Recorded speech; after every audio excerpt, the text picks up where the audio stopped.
எனக்கு முன்பாக இருக்கிற என்னுடைய வேலையை இல்லைன்னா எனக்கு உள்ளே இருக்கிற தரிசனத்தை எனக்கு சுற்றி எப்படி இருந்தாலும் நான் என்ன பண்ணணும்னா எதையுமே கண்டுக்காம செய்யக்கூடிய ஒரு பாக்கியத்தை கர்த்தர் எனக்கு, இது ஒரு பெரிய பலன். இது நம்ம ஈஸியாக சொல்லிடுவோம், இல்லை நான்லாம் பண்ணிடுவேன், எனக்கு எத்தனை எதிர்ப்பு வந்தாலும் பண்ணிடுவேன், எனக்கு எத்தனை பேர் விரோதமாக வந்தாலும் பண்ணிடுவேன் நம்ம சொல்லுவோம். ஆனால் பிசாசை பார்த்தீங்க அப்படின்னு சொன்னால் ஒரு பிரச்சனையை ஃபஸ்ட்டு கொடுத்து பார்ப்பான்.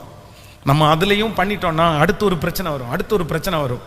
நம்ம சில நேரத்தில் பார்த்தீங்கன்னா சோர்ந்து போய் நம்மளை வாழவே விட மாட்டாங்களா அப்படின்ற ஒரு சூழ்நிலை வரும். ஆனால் நான் நம்புகிறேன், ஒவ்வொரு டைமும் நீங்கள் ஜெயிக்கும் போது 10 அடி முன்னாடி போறீங்கன்னு அர்த்தம்.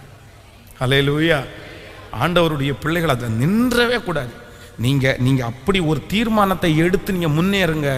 நான் நம்புகிறேன், நிச்சயமாய் நீங்கள் தலைவன் தான், நிச்சயமாய் நீங்கள் தலைவிதான். ஹல்லேலூயா.